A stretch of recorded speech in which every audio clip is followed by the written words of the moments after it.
Good morning, Roy. How are you doing?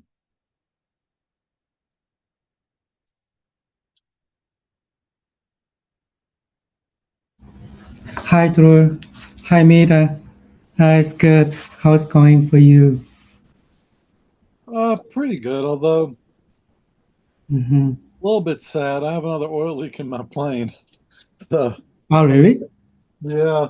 So the um the back of the engine Uh-huh. has a pulley that drives the air conditioner, and Uh-huh. oil.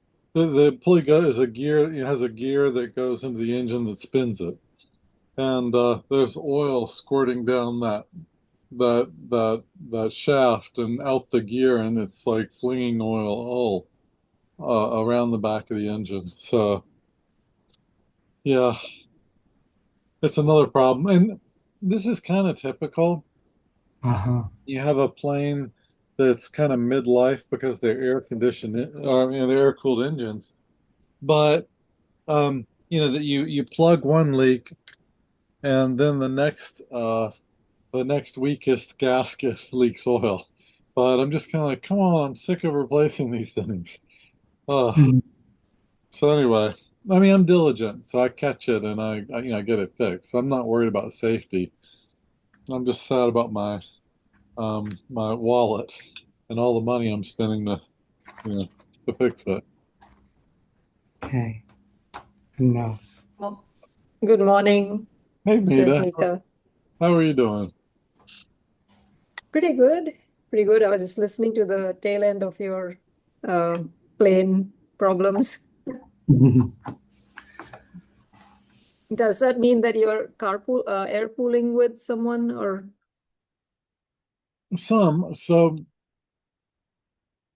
he works at Google, and he has a certain number of times he has to show up per quarter. Okay. And so he's met that for this quarter. So he flew today, but I stayed home for this meeting.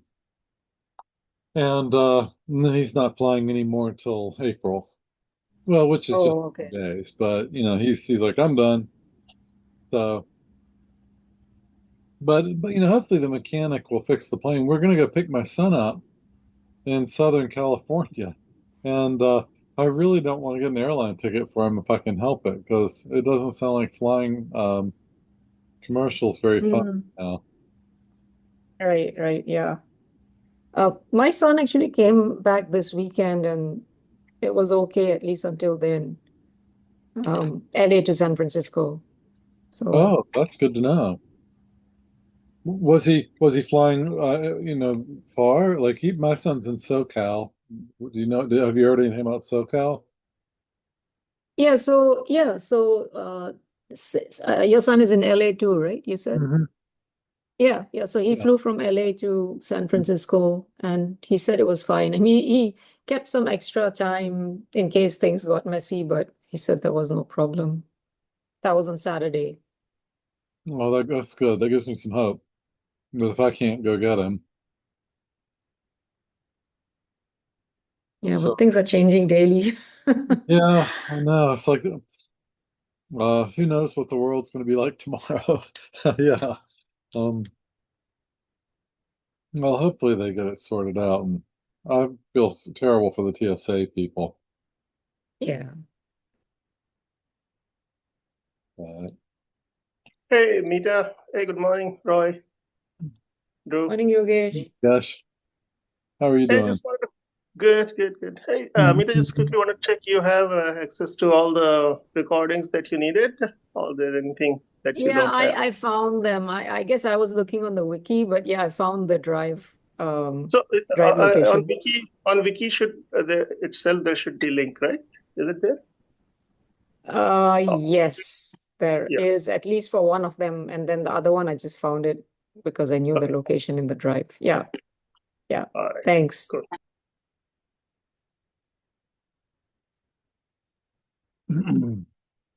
Well, it looks like a small crowd today. Um,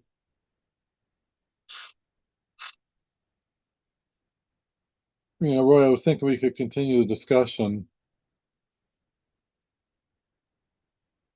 about error logging that you had started. And one thing I was curious about is when we designed memory ECC back in the dark ages for servers, we, like at HP, we pushed chip kill really, really hard because we knew that it was unlikely that two DRAMs would fail at a time. And if we could tolerate a failure in a DRAM, we could schedule the repair with our customer at our customer's convenience, like because this is HP, so we would have to send someone out in a truck with a DIMM, and the customer would have to shut their workload down, shut their system down, and so having the system stay up in the face of a significant memory failure was really important, and it's kind of hard to do that with HBM because HBM's one big chip. But I was curious if we could do something like bounded fault inside HBM and inside LP that would give us the ability to tolerate a failure of any whole mat. This is just me thinking out loud. But if we had mat kill, I mean, I don't know what else to call it, but we could uh, tolerate any mat failure and the chip would detect and correct the error. That would go a long way to making that memory more reliable, wouldn't it? But that would be multiple mats because in HBM you are accessing the whole bank. Actually, Roy would be better authority to speak on it, as it. Well, but there are a lot of mats, right? So that, like, the problem with HBM is there's just one, but if you can divide memory up enough into enough code words, then you can start, correcting stuff.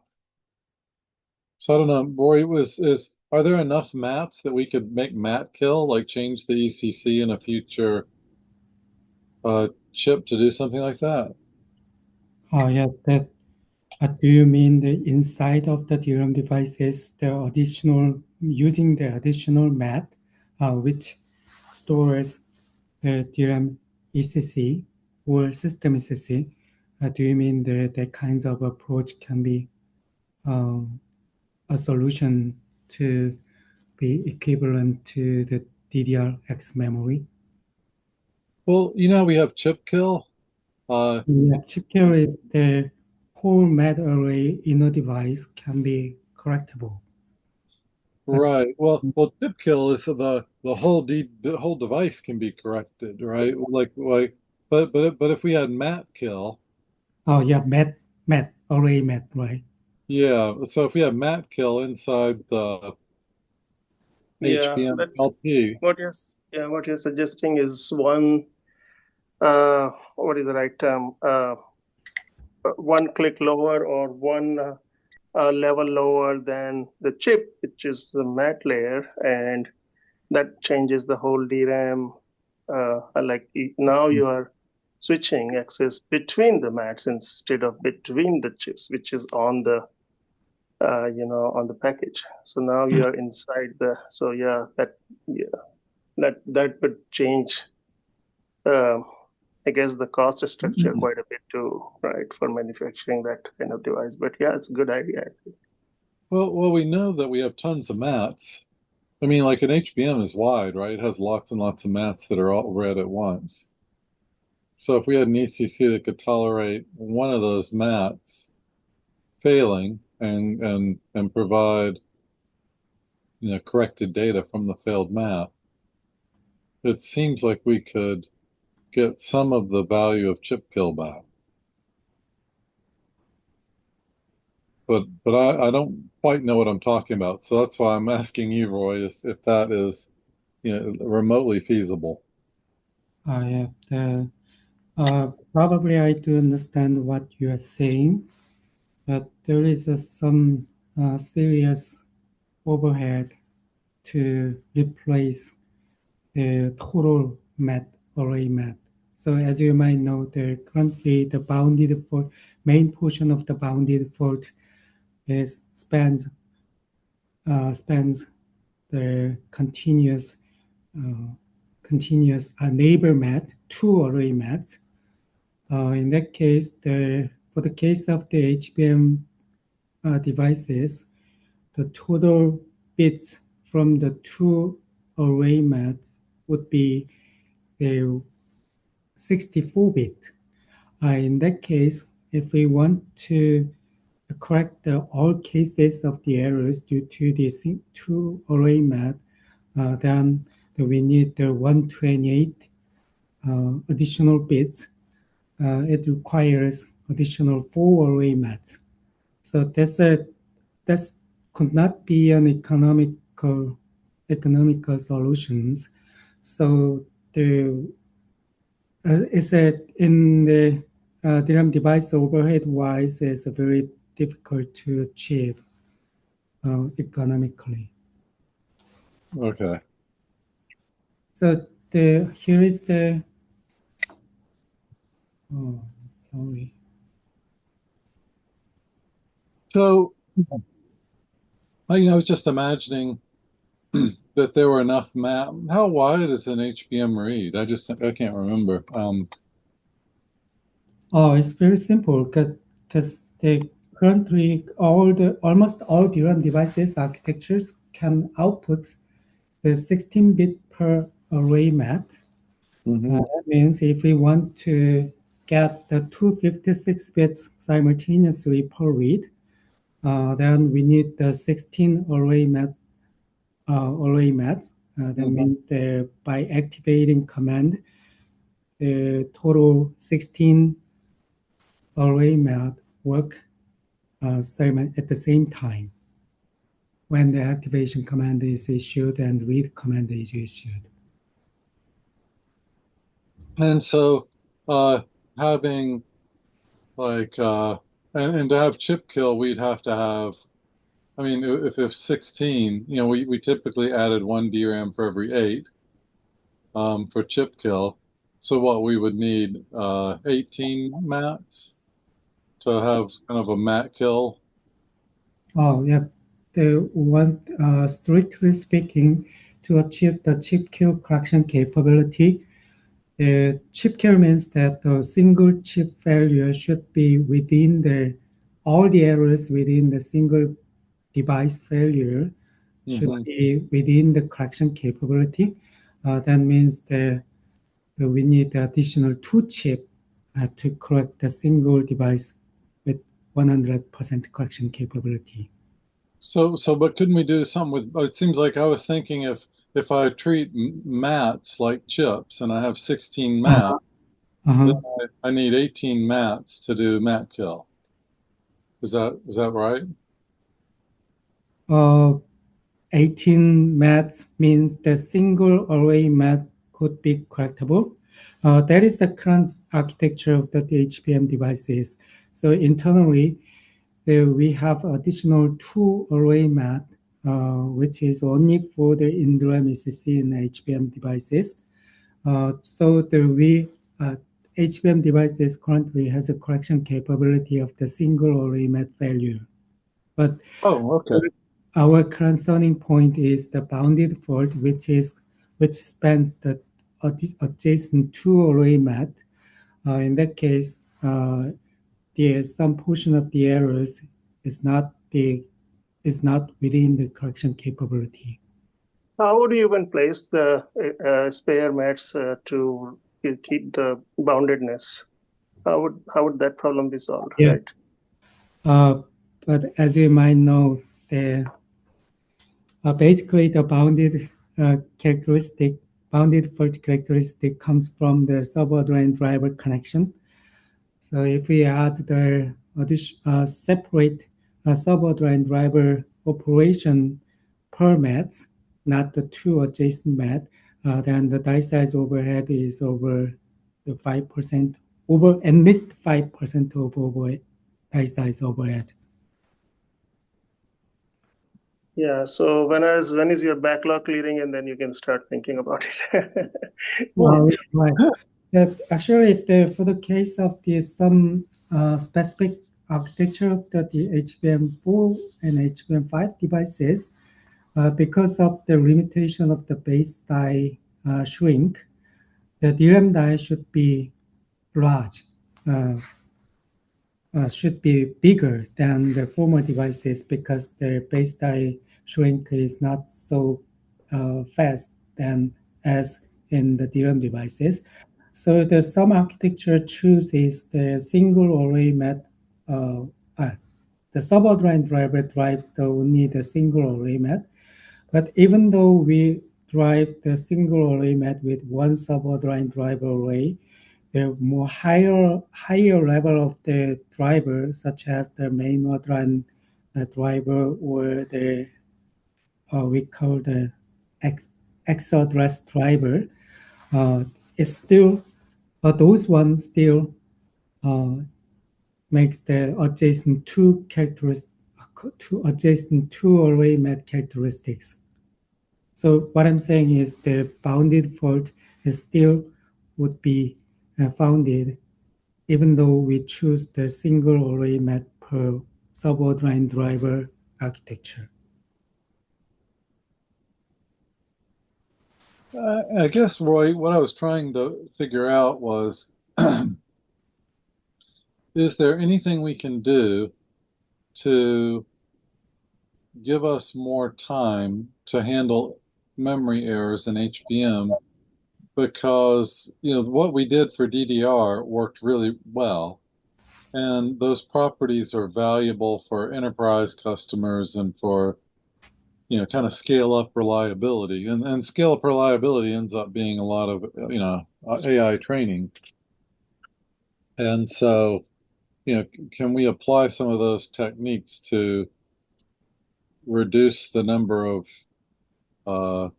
uncorrected errors and give us more time to, fix the errors when we see them? Yeah, I think one consideration, Roy, there would be, like you said, due to the process node differences, this space may not be the constant, but cost will still go up by at least as much as 5%. But then you also have consideration of the total cost of row replacement, which includes this SoC in HBM case. So does the economic work out? Because you're not just replacing a DIMM, you're replacing a CPU or whatever device, a GPU, whatever device it is on, or at least making it less performant, right? Okay. Well, we would have to, I think, like we would have to build that case as a hyperscaler, I think, but maybe, maybe that's worth it. I'll talk to Adam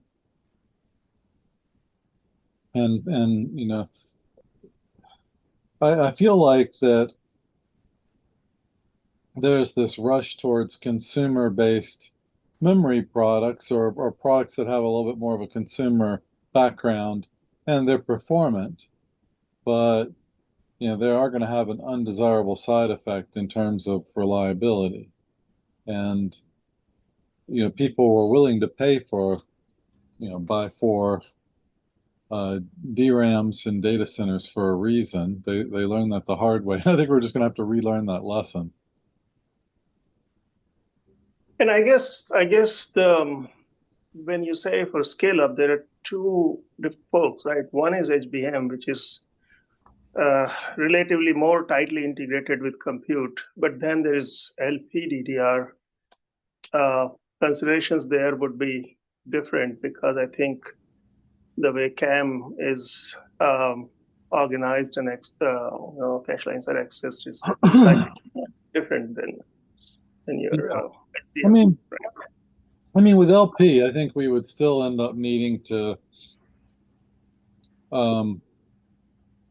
be able to like have a chip, like a bounded fault solution, but I don't know if we can do it across multiple parts, or if each part has to have some sort of, bounded fault internally.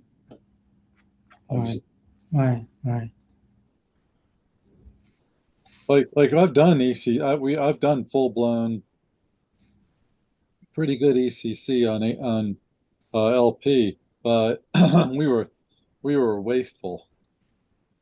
We we had extra LP parts, and we didn't even use all the memory in them. We ignored some of the memory and just used some of it for ECC. It was wasteful. It was not economic, but the value proposition of the product was so high that it was not a concern. Was it in the JEDEC cam or No, a different it was soldered. No, it was soldered. Hey, guys, on LPDDR, sorry, I just joined. We already have a pretty strong ballot for bounded fault. So there are 3 levels of bounding that we have defined. And that is already now baked into our LP6 stack. The first bounding is at a code word level by 8-bit. And then next one is 16-bit and then 32-bit. So basically server line, and Roy, you probably have more insight there. So server line arms, server line driver. So 8-bit is correctable. And in some cases, 16-bit will be detectable, 32-bit detectable. So that's the thought process. That sounds pretty nice, Anil. Yeah. But have we heard back on the overhead of like Roy was saying, hey, we could do something like that in HBM, but it's a 5% overhead in area. So on HBM bounded fault, I think it's already defined. I have to check. Yeah, it is defined already, right? Are you saying it's not there? Yep. Bounded fault is not defined in the HBM? In LP, right? In LP is defined, but in HBM, I believe bounded fault has been there from day one. Fault bounding across, 8-bit. Then, so in the case of HBM, within the DRAM itself, there is a multi-bit correction to some sort of a block code, right? Fairly bounded fault. And then beyond that, right?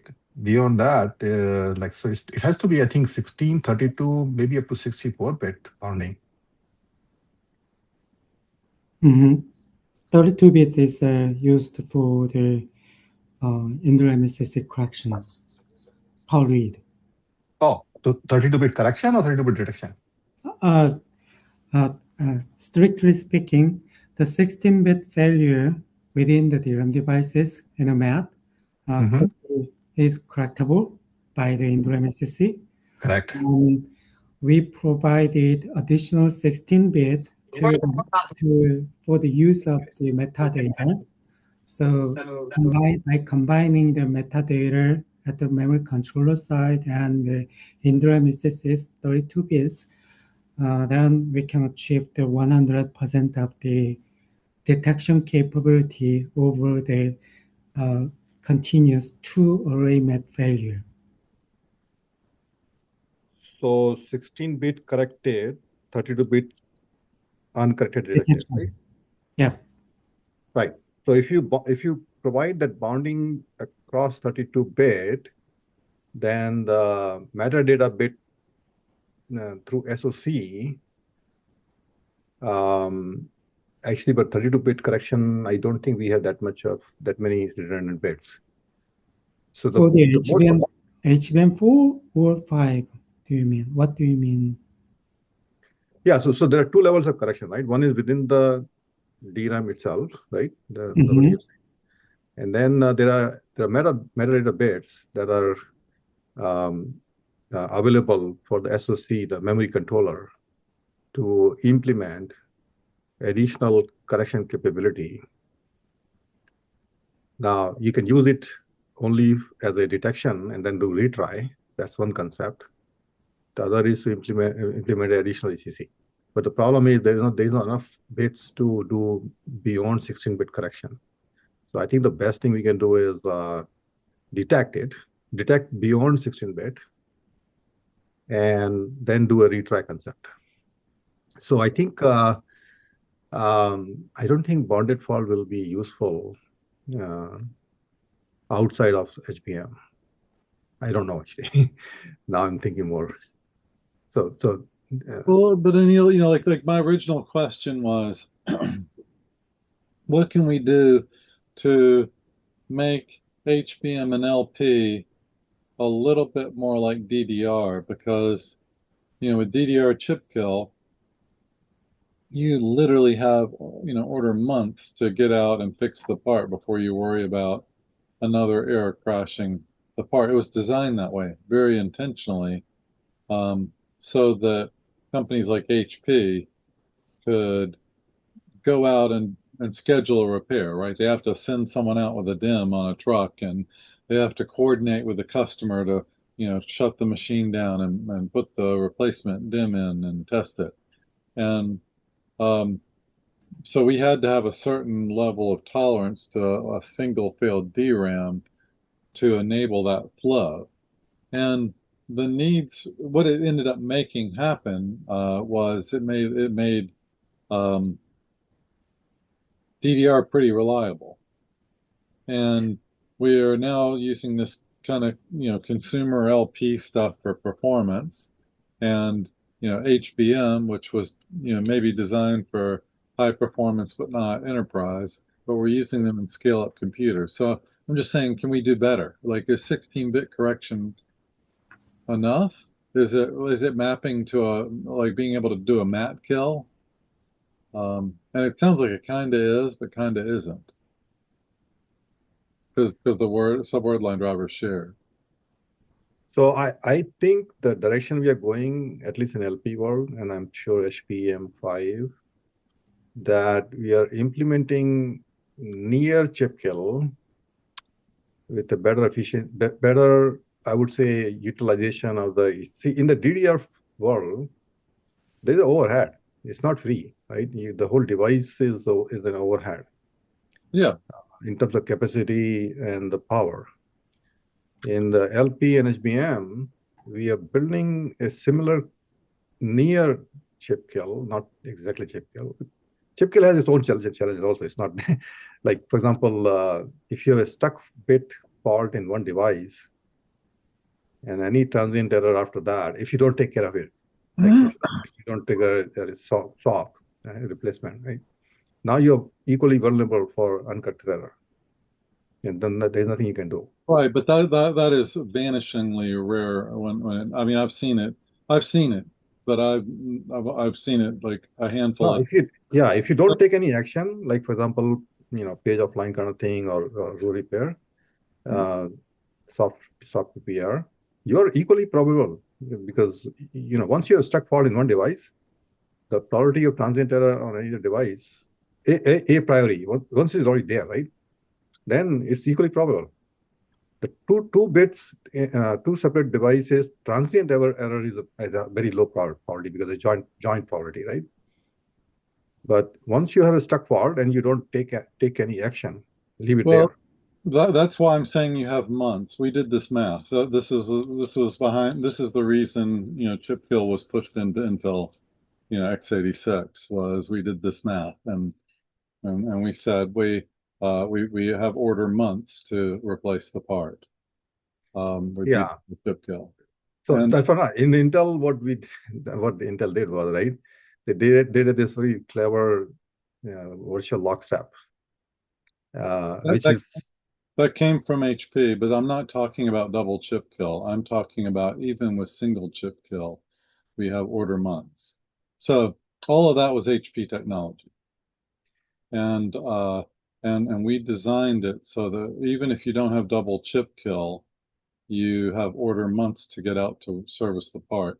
And if you have double chip kill, you have order years. We even postulated you might not ever have to replace the part. You could just stay in double chip kill mode forever. So help me understand, Drew. If I have one struct fault in one device, let's say single bit, okay, and then there's a transient error on another device, you're saying chip kill will correct it? In some cases, we had chip kill plus 1 bit, but it wouldn't. But the odds of having a failure, so usually the failures were within a bank, and there was occasion it was the device, but the odds of it being the second error occurring, you can do the math. It will take, order months for the failure to be likely. And Within device, I agree, right? Like for example, if there is a single bit in one bank and then another bit on other bank, that's it. That probability is lower. oh, I'm talking about on the other devices in the same rank. Remember, all you care about is that rank. So Correct. so within a rank, the odds of having the second error were low. So we designed it so that you had order months to get out and replace the part. It'll happen. I mean, it's months, it's not years, but that's still pretty good. And we're always playing the odds. I mean, there is a small chance it could happen earlier because you're right, they're two independent events. But just given at the rate at which these failures occur, we would have months typically, almost all the time, and so we could actually schedule the repair, and we could take some time to think about the best course of action, and also work with the customer to do the repair at the right time. Right. So, I mean, in the case of LPN and HPM, right, the one technique that industry is deploying is a spare channel. And we can take it to, bank spare and mat spare, basically sparing concept, which requires a reboot today. But at least we can repair it on the fly and don't have to take the machine down, take the machine for replacement. Yeah, I mean, self repair is another, like our built-in repairs is another way to help significantly. We don't have mats. By the way, in HBM, sorry, in HBM there is another cool technique. I mean, I think HBM has pretty solid capabilities, but again, it's still not sufficient because the insatiable desire to continue to build the stacks is moving much faster than the fault handling can cope up with. But in HBM there is a lane spare, so there are additional lanes, DQ lanes, spare lanes, and that can be used to in the field, right? To replace. Yeah, and all that's good. But the ultimate question is, how do we take LP and HBM beyond where they are now? Because what I'm worried about is if you look at where all the silicon is in a modern system, the silicon in the SoC and the DRAMs, in the host, is growing slowly relative to the amount of silicon in accelerators and GPUs. And so, a typical GPU system, you might have vastly more silicon in the GPUs than you do in the host. And so, if we've made the host reliable, but we don't have something analogous in the GPU, then we're going to have a pretty poor experience because, most of the silicon is not protected very well. Yeah, no, I agree. I mean, that's why I think there's a lot of work needed here. So any ideas, any thoughts to improve the HBM resiliency is always welcome. In fact, every time I go to JEDEC meeting, right, then many people know that I'm representing from a RAS point of view, and there's a inherent respect. Okay, yeah, maybe tell us something more. Yeah. Okay. And Well, and I didn't. This is just a discussion I was having. You know, uh, to think. You know, how can we get closer to, chip kill capability? But it would be more like mat kill. So, and I think, we were talking about like driving the subboard line separately, and that's a 5%, increase is what I've heard. And so, we have to make like that's the other thing we're gonna have to do. And here's what happened, right? If you remember, I don't know if you know the story, but this is public. I learned it before I went to Google. But at one point, Google decided, you know what? Our software can handle failures. Why are we paying for this ECC premium in memory? And they just said, let's build servers with no ECC on the memory. And they did that, and they learned a lesson that some of us would have told them if they had asked, and that is, the like chip kill ECC in DDR increases the reliability of your system by order 1,000 times. And so, was the what is it? If you whatever 2 out of well 1/9, right? You had 1/9 more memory. Was it worth that for 1,000 times, not percent, but 1,000 times reliability? And the answer turned out to be it was worth it.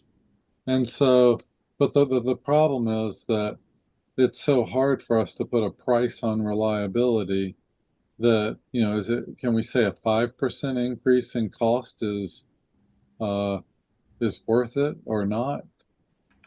And so, Anil, that may be another problem that we have is that the memory vendors probably can come up with ideas. Roy, off the top of his head, could just tell me, here's the cost of this in terms of die space.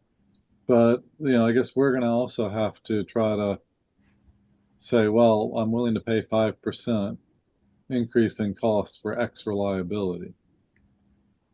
yeah, that's Acha. we need to make more and more evaluation on that, and use OpenClaw to build the models. And Go for it. I would love to see that. I'll borrow whatever you do. yesterday I was watching this YouTube video from Peter, whatever his name, I forgot the last name, who invented the OpenClaw. Man, the OpenClaw thing is all very powerful. So I was just thinking in my mind, we should use OpenClaw to build this reliability models, and do this evaluation. Bank sparing versus channel sparing, or bank sparing versus the whole machine is spare machine, right?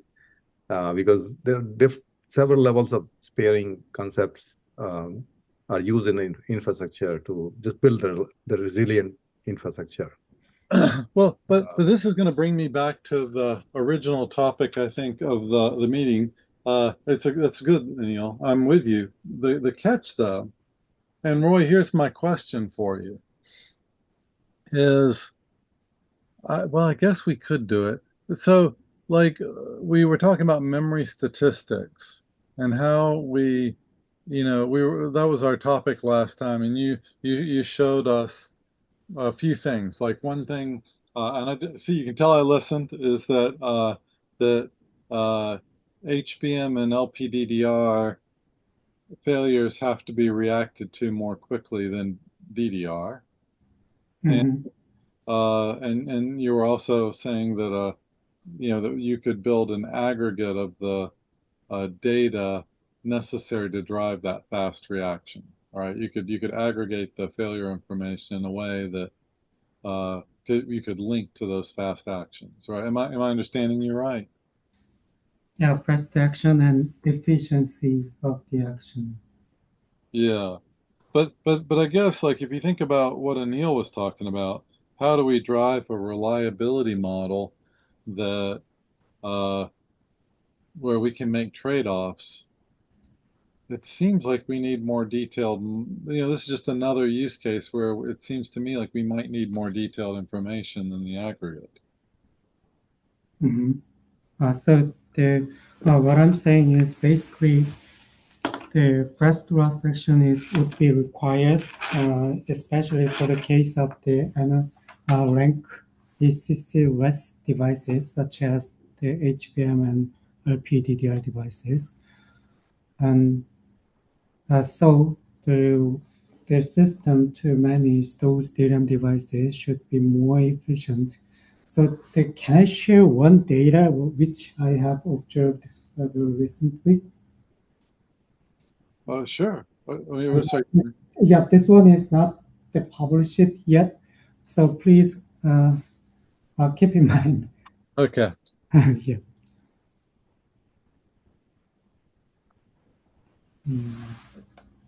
Sure. Hey, Roy, did you posted the slides that you shared last time on? That's one thing I should comment. I'm sorry, I failed to get an approval from the reliability team, security team, last week, because there is some sensitive data. So I tried to another process to share those one. So as a temporary for the temporary, so please use the recorded data, recorded video. Do we have recording of this one? Oh yeah. Who has it? Last time also we talked about, and Yogesh, you said you will post it, but I don't see that anywhere. Yogesh, are you still there? I think Yogesh is managing that, right? Where are you checking, Anil? There is a FMFM, the OCP FMFM Google Drive, right? Yeah. Can you take a look? I don't think we are missing any. Call recording. Okay, sorry, I messed up. Yeah, Sorry. all the recordings should be there. Okay, very good. Thank you. Sorry, I wasn't paying attention to. I was just going straight to the whip. Okay. But go ahead. Thank you. Go ahead, Roy. I'm very interested in this slide. If you could explain it. Okay. Yeah, this is good. Yeah. Mm-hmm. Okay. All right. So basically here's another thing, another data we got from the field operation. Basically the reason why we are so focused, so interested in the subordinate driver error behavior is the main portion of the error is definitely the single bit errors, which is around 70% of the DRAM fault is still single bit errors. And also there is some portion of the column type failure, and also the row type failure is a second largest, second biggest portion of the DRAM fault, especially for the case of the subordinate driver.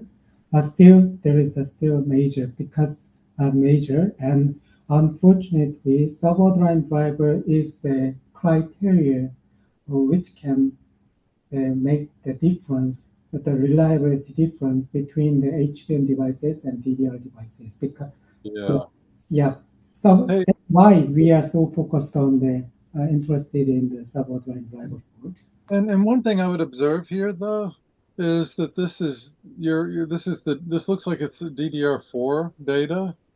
Oh yeah, right. But there's still we with the internal manufacturing data says that this tendency is still maintained.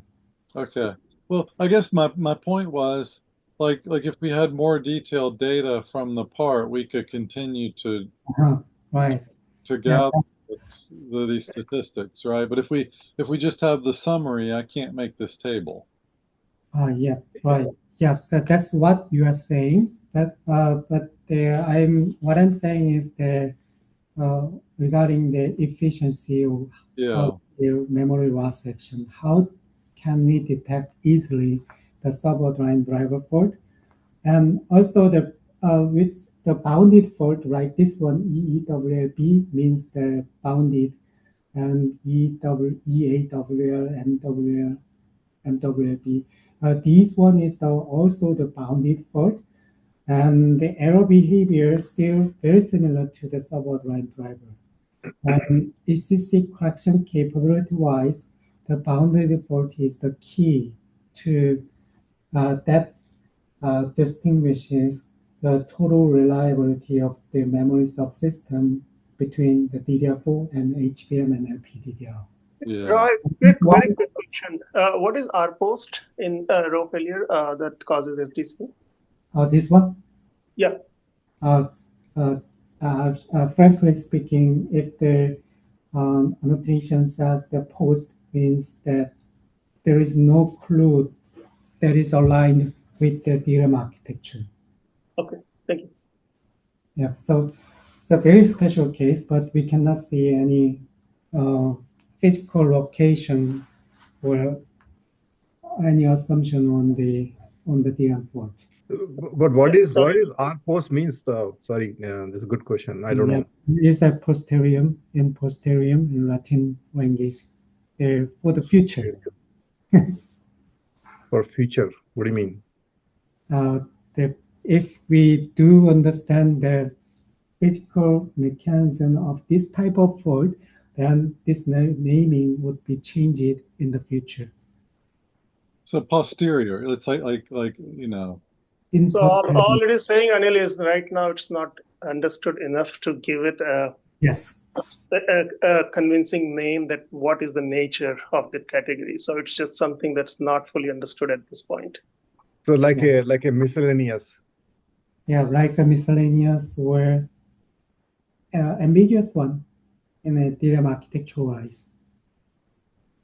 Okay.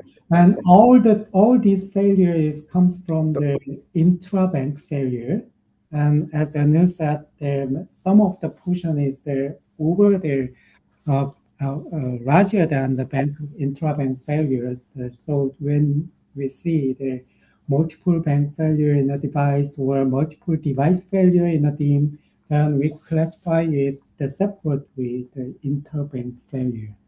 Anyway, what I want to share for today is this data, the bounded fault data.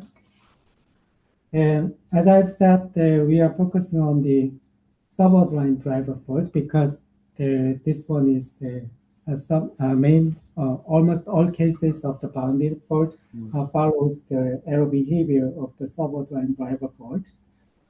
So here is the we observed the device A and device B, which comes from the DDR4, still DDR4 devices, because the DDR4 devices provides the full transparency of the DRAM fault. And device B, we use we have internally we have the DDR4 and DDR5 devices with the same technology node. Device B is still used for the DDR5 also. So anyway, the case we separated the cases of how the subordinate driver fault will happen, and before the subordinate driver failure, what history were observed. What is NE and SAA? I think I know what the others are. Yes, that's a good question. So here is the subordinate driver and subordinate arm. Then if we see the errors, only one column address and one single address, then it is classified as a SA. And also, if the error is found there multiple column address in a single side of the arm, then it is classified as SWL. And if the error is with the per read basis, first read shows the left subord line arm, and the second read shows the right subord line arm failure, then subord line single. And the subord line both means the per read basis, the dual side simultaneous error were observed case. So let me say this is as an example.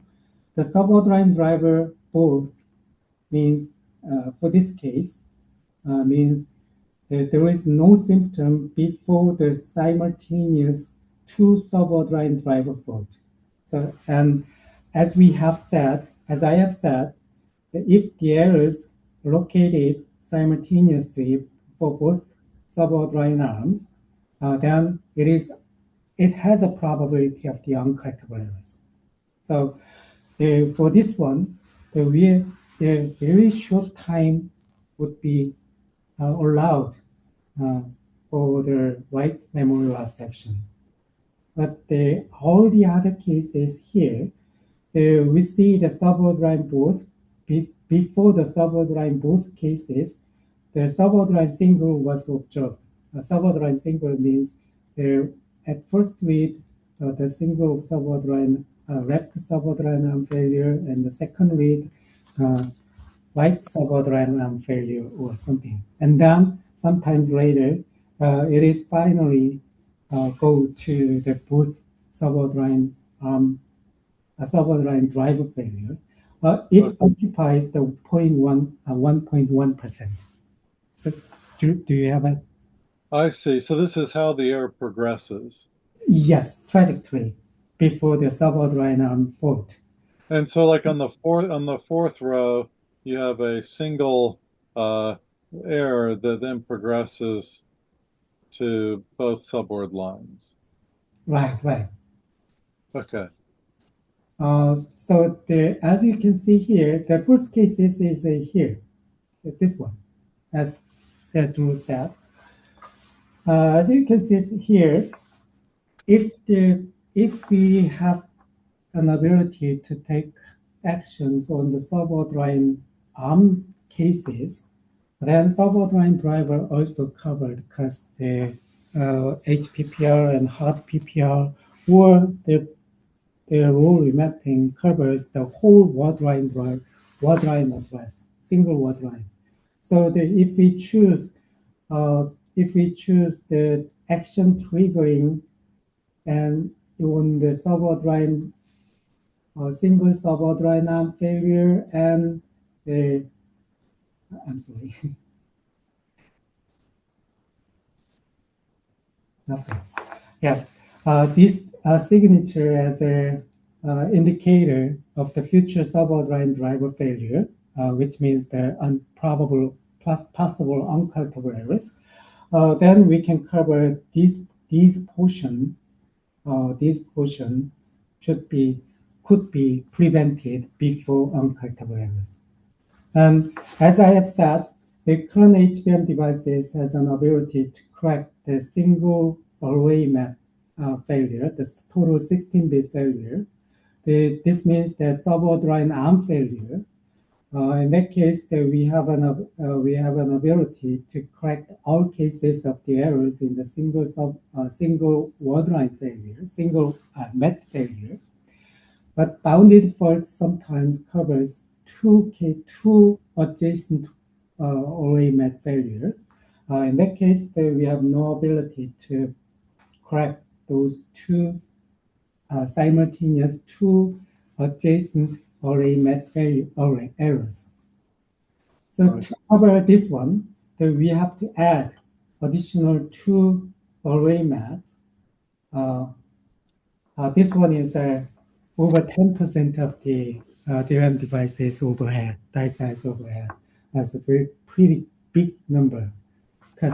But as Drew mentioned, if the system reliability level is so critical, then we have to consider how to compromise this one. But at this moment, in HBM devices, the current spec is specified like this way.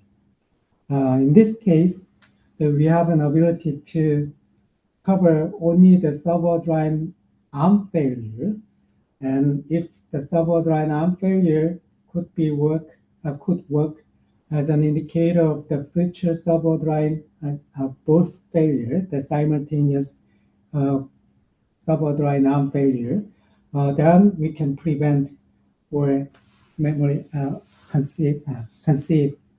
We can conceive there as a memory loss section triggering point. So, And there's, so you're yeah. saying between 0.2% of the time and 5.9% of the time, we would have no warning because of the top row. But, Yeah. but on the other rows, we all have warnings that the subword line both is going to happen. Yeah, your understanding is correct, but this number comes from the very tough low resolution. So because we have no way to additional sampling inside of the DRAM devices error vectors. So this one is only only used with the 1 day resolution. So if we squeeze the resolution of the memory information summarization to the 1 hour or 30 minutes, then I believe this number could be lower than this one. I really, really don't like the 24-hour resolution of some ECS data. So Right. That's correct. Yeah, that's what we have to change in the future devices DRAM specification. The current ECS operating frequency doesn't give us good amount of information to take a memory loss action. Okay. You mean ECS cadence, like how often we should scrub? The currently it is set as a scrubbing period. The total period is once per a day, that once per 24 hours, or depending on the device's DRAM supplier, sometimes it could be implemented using twice per a day. But my data says it's not a good choice to handle the subwater driver failure. But how the scrubbing will help? Oh, yep. So to be valuable or to be practical solution of the interim ACS operation, the two things must be guaranteed. The first one is that scrubbing period should be shrinked more, and also we have to make something. We have to make some notification interface to the host side from the DRAM devices failure findings. So we are currently conceiving those as a specification in the future devices. You mean like multi-bit CE, what we call CEM, multi-bit correction. If you see that, then right. For the HBM devices, the current specifications shows the real time has a real time feedback like the several pins. On top of that, the in-RAM ECCs or in-RAM scrubbing operation results should be notified to the host side when the DRAM devices find the errors during the in-RAM scrubbing operation. Well, yeah. and I guess the other thing that I wonder about, Roy, is like, could we have the host, when it sees the sev pins, write the data back to kind of like demand scrubbing. But I just wish there was a way to demand scrub and read the exact error data immediately, when there was an error. Mm-hmm. One thing, sorry, before you go there, right? One of the challenge we are facing that the ECS, there are only a handful of modes in which ECS is allowed, all bank refresh or self refresh. All bank refresh has a pretty huge penalty. So our designers are not really fond of using all bank. And if you use self refresh, the problem is that 24 hours is not sufficient to scrub the whole range. So I think ECS is the way it is implemented right now in HBM is not very effective. Right. I agree. Yeah, So I agree. you can ask those features should be per bank basis in the RAM scrubbing operation. Yeah, So, per bank refresh would be helpful, definitely, because we do right, use per bank refresh, yes. right. The per bank basis, the ECS operation could be implemented. So that's not a big deal. So you can ask through the Jedi meeting to implement Yeah, this. I think that's a good suggestion, Roy. Why don't I ping you offline? Are you part of the JEDEC, by the way, Roy? Nowadays, I'm not directly joining the Jedi meeting, but in the future, because of the reliability issues for the future devices, and including the LPDDR, I will join. Okay. And Neil, keep Adam and I in the loop, and we care about this too. Sure. I need, I I can need, write a ballot. Yeah, I can write a ballot and jointly add Adam and Roy. You let me know who from Hynix, because since we discuss here, right? It will be good to jointly. and I'm sorry, I need to drop from my next meeting. I'm late to it, but I this is awesome. I like maybe we can continue this discussion a little bit next week and figure out what we want to log and set some direction. And then of course we'll have to do all the grunt work in JEDEC, but at least we can agree on what we want to work on. But thank you. That's awesome, Anil. And thank you, Roy. This was an amazing presentation. I really appreciate it. You're helping explain a lot to me. As always, I'm grateful for your help. Oh, Yeah, likewise. Thank you. Thank you for Okay. listening. Thank you all. Bye. See ya. Thank you.